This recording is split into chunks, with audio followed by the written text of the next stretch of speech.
Chapter 6. Witness to a Meeting. Ronald Bretton walked into the Watchman office and into Spargo's room next morning, holding a copy of the current issue in his hand. He waved it at Spargo with an enthusiasm which was almost boyish. "I say," he exclaimed, "that's the way to do it, Spargo. I congratulate you. Yes, that's the way, certain."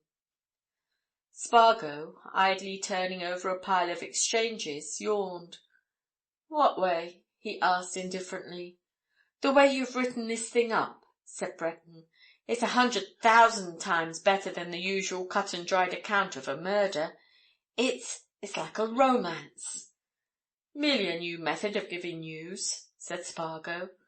He picked up a copy of the Watchman and glanced at his two columns, which had somehow managed to make themselves into three, viewing the displayed lettering, the photograph of the dead man, the line drawing of the entry in Middle Temple Lane, and the facsimile of the scrap of grey paper with a critical eye.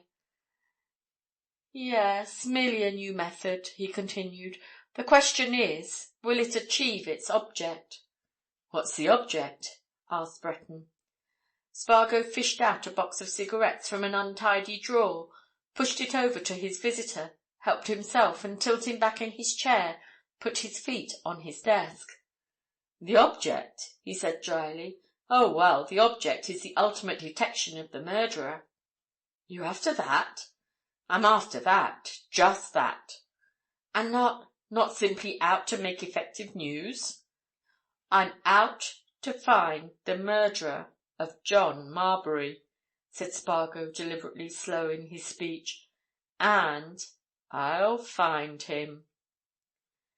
"Well, there doesn't seem to be much in the way of clues so far," remarked Bretton.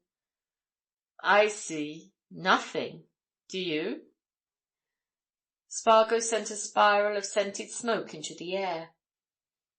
"I want to know an awful lot," he said. "I'm hungering for news. I want to know who John Marbury is. I want to know what he did with himself between the time when he walked out of the Anglo-Orient Hotel alive and well, and the time when he was found in Middle Temple Lane, with his skull beaten in and dead. I want to know where he got that scrap of paper. Above everything, Bretton, I want to know what he got to do with you." He gave the young barrister a keen look, and Bretton nodded. "Yes," he said, "I confess that's a corker, but I think—" "Well?" said Spargo. "I think he may have been a man who had some legal business in hand, or in prospect, and had been recommended to—me," said Bretton. Spargo smiled a little sardonically. "That's good," he said. "You had your very first brief yesterday. Come, your fame isn't blown abroad through all the heights yet, my friend. Besides, don't intending clients approach— Isn't it strictly etiquette for them to approach barristers through solicitors?" "Quite right in both your remarks," replied Bretton good-humouredly. "Of course, I'm not known a bit, but all the same I've known several cases where a barrister has been approached in the first instance and asked to recommend a solicitor. Somebody who wanted to do me a good turn may have given this man my address." "Possible," said Spargo. "But he wouldn't have come to consult you at midnight. Bretton, the more I think of it, the more I'm certain there's a tremendous mystery in this affair. That's why I got the chief to let me write it up as I have done, here. I'm hoping that this photograph, though to be sure it's of a dead face, and this facsimile of the scrap of paper will lead to someone coming forward who can—" Just then one of the uniformed youths who hang about the marble-pillared vestibule of the Watchman office came into the room with the unmistakable look and air of one who carries news of moment. "I dare lay a sovereign to a cent I know what this is," muttered Spargo in an aside. "Well," he said to the boy, "what is it?" The messenger came up to the desk. "Mr. Spargo," he said, "there's a man downstairs who says he wants to see somebody about that murder case that's in the paper this morning, sir. Mr. Barrett said I was to come to you." "Who is the man?" asked Spargo. "Won't say, sir," replied the boy. "I gave him a form to fill up, but he said he wouldn't write anything. Said all he wanted was to see the man who wrote the piece in the paper." "Bring him here," commanded Spargo.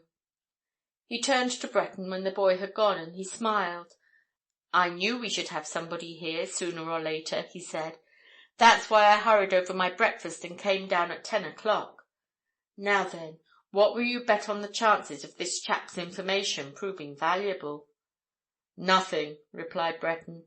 "He's probably some crank or faddist who's got some theory that he wants to ventilate." The man who was presently ushered in by the messenger seemed from preliminary and outward appearance to justify Breton's prognostication. He was obviously a countryman, a tall, loosely built, middle-aged man, yellow of hair, blue of eye, who was wearing his Sunday best array of pearl-grey trousers and black coat, and sported a necktie in which were several distinct colours.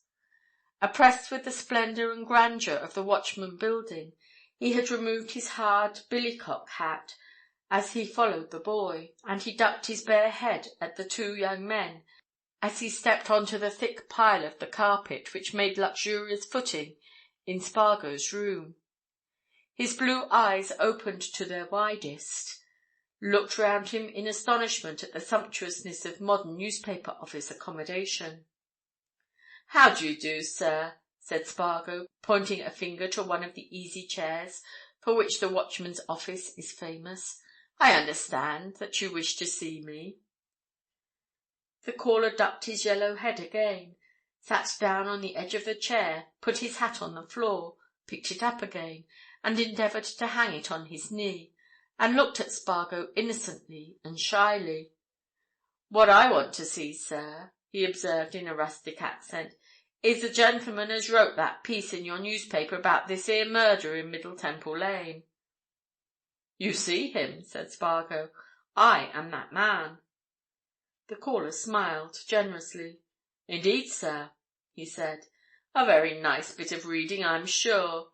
And what might your name be now, sir? I can always talk freer to a man when I know what his name is." "So can I," answered Spargo. "My name is Spargo, Frank Spargo. What's yours?" "Name of Webster, sir. William Webster. I farm at 1 Ash Farm in Gosberton in Oakshire. Me and my wife," continued Mr. Webster, again smiling and distributing his smile between both his hearers, "is at present in London on a holiday. And very pleasant we find it, weather and all." "That's right," said Spargo. "And you wanted to see me about this murder, Mr. Webster?" "I did, sir. Me, I believe, knowing, as I think, something that'll do for you to put in your paper. You see, Mr. Spargo, it come about in this fashion. 'Appen you'll be for me to tell it in my own way." "That," answered Spargo, "is precisely what I desire." "Well, to be sure, I couldn't tell it no other," declared Mr. Webster. "You see, sir, I read your paper this morning while I was waiting for my breakfast. They take their breakfast so late in them hotels. And when I'd read it and looked at the pictures, I says to my wife, 'As soon as I've had my breakfast,' I says, 'I'm going to where they print this newspaper to tell 'em something.' 'Aye,' she says. 'Why, what have you to tell, I should like to know?' Just like that, Mr. Spargo." "Mrs. Webster," said Spargo, "is a lady of business-like principles. And what have you to tell?" Mr. Webster looked into the crown of his hat, looked out of it, and smiled knowingly. "Well, sir," he continued, "last night my wife, she went out to a part they call Clapham to take her tea and supper with an old friend of hers as lives there, and as they wanted to have a bit of woman talk like, I didn't go. So thinks I to myself, I'll go and see this here House of Commons. There was a neighbour of mine as told me that all you'd got to do was to tell the policeman at the door that you wanted to see your own Member of Parliament. So when I got there, I told them that I wanted to see our MP, Mr. Stonewood. You'll have heard tell of him, no doubt. He knows me very well. They passed me, and I wrote out a ticket for him, and they told me to sit down while they found him. So I sat down in a grand sort of hall, where there are a rare lot of people going and coming, and some fine pictures and images to look at. And for a time I looked at them, and then I began to take a bit of notice of the folk near at hand, waiting, like myself. And as sure as I'm a christened man, sir, the gentleman whose picture you've got in your paper, him as was murdered, was sitting next to me. I knew that picture as soon as I saw it this morning." Spargo, who had been making unmeaning scribbles on a block of paper, suddenly looked at his visitor. "What time was that?" he asked. "It was between 1/4 and 9:30, sir," answered Mr. Webster. "It might have been 20 past, it might have been 25 past. "Go on, if you please," said Spargo. "Well, sir, me and this here dead gentleman talked a bit about what a long time it took to get a member to attend to you and such like. I made mention of the fact that I hadn't been in there before. 'Neither have I,' he says. 'I came in out of curiosity,' he says, and then he laughed, sir, queer like. And it was just after that what I'm going to tell you about happened." "Tell," commanded Spargo. "Well, sir, there was a gentleman came along, down this grand hall that we were sitting in, a tall, handsome gentleman with a grey beard. He'd no hat on, and he was carrying a lot of paper and documents in his hands, so I thought he was happen one of the members. And all of a sudden, this here man at my side, he jumps up with a sort of start and an exclamation, and—" Spargo lifted his hand. He looked keenly at his visitor. "Now you're absolutely sure about what you heard him exclaim?" he answered. "Quite sure about it? Because I see you're going to tell us what he did exclaim." "I'll tell you nowt but what I'm certain of, sir," replied Webster. "What he said as he jumped up was, 'Good God!' he says, sharp-like. And then he said a name, and I didn't right catch it, but it sounded like Dainsworth or Painsworth or something of that sort. One of them there, or very like 'em at any rate. And then he rushed up to this here gentleman and laid his hand on his arm, sudden-like." "And the gentleman?" asked Spargo quietly. "Well, he seemed taken aback, sir. He jumped, and then he stared at the man. Then they shook hands, and then, after they'd spoken a few words together like, they walked off, talking. And of course I never saw no more of 'em. But when I saw your paper this morning, sir, and that picture in it, I said to myself, that's the man I sat next to in that there hall at the House of Commons. Oh, there's no doubt of it, sir." "And suppose you saw a photograph of the tall gentleman with the grey beard," suggested Spargo. "Could you recognize him from that?" "Make no doubt of it, sir," answered Mr. Webster. "I observed him particular." Spargo rose, and going over to a cabinet, took from it a thick volume, the leaves of which he turned over for several minutes.